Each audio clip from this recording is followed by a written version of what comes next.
Signing isn't faxing. Signing isn't faxing. Well, it's very archaic, right? Yeah. So we have Mark and Grace, Noble Notary Signing Service, a bunch of other businesses.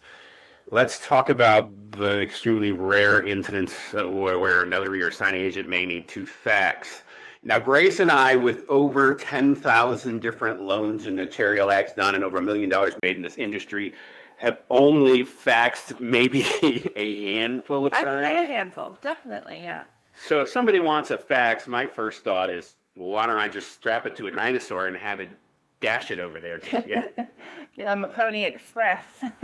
Right. Now, we'll Pony Express it to you if that's what you want. Like, who faxes? We have a few incidences where that is the case. Actually, mostly it's been like cover letters. So like the jail sometimes requires the cover letter that we have to fax over. To let them know who our notary is we're sending. Very specific. But Then I was a title company that wanted you to do, it was a copy certificate or a tested copy. And they were like, fax it to me. I'm like, that's sure.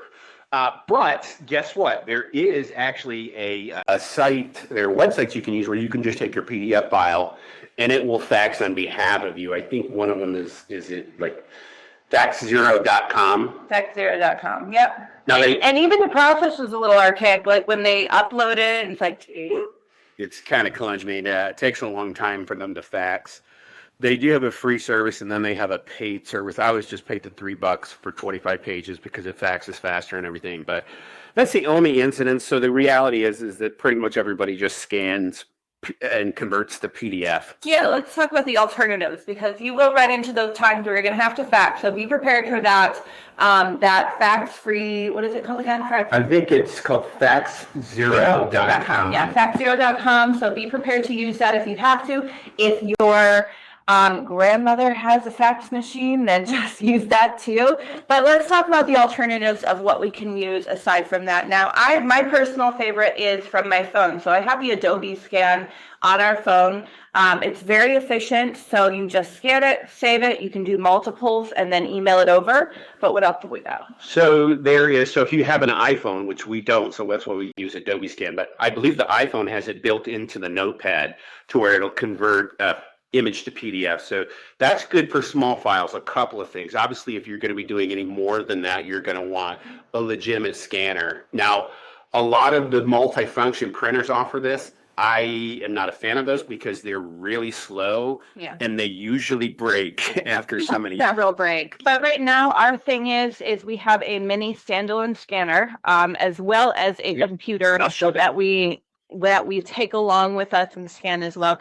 So this one is the Brothers ADS 3100. This is a high-speed scanner, and you can see it's super small, so it's easy just to bring with you. Yeah, we've had that one for probably a year prior to that. The one that we had to have replaced, we had for 2 to 3 years maybe. I mean, it gave us some time on it. So any alternatives to faxing? So when it comes to faxing, no, I mean those are resources, right? But when it comes to scanning, we're generally, if we know that there is a specific request to scan on site, we're going to bring that with us. But in our vehicle, so our mobile office, like she said, we bring a computer. Yeah. We do have a multifunction. We have a multifunction scanner because it's usually, if it's on the fly, we're really only going to take like a seller package where it's going to be like 20 pages. So it's okay to be inconvenienced by that short order device. A more compact computer / scanner. So it's better for taking along with you. But you can also take along your standalone as well. Exactly, and just find a power source, which is usually readily available at most places that you're going to walk into.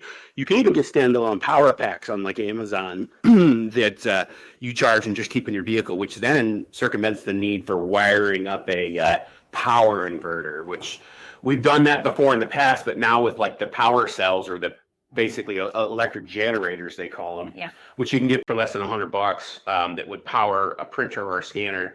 Those are very practical. Just keep it in the trunk of your car.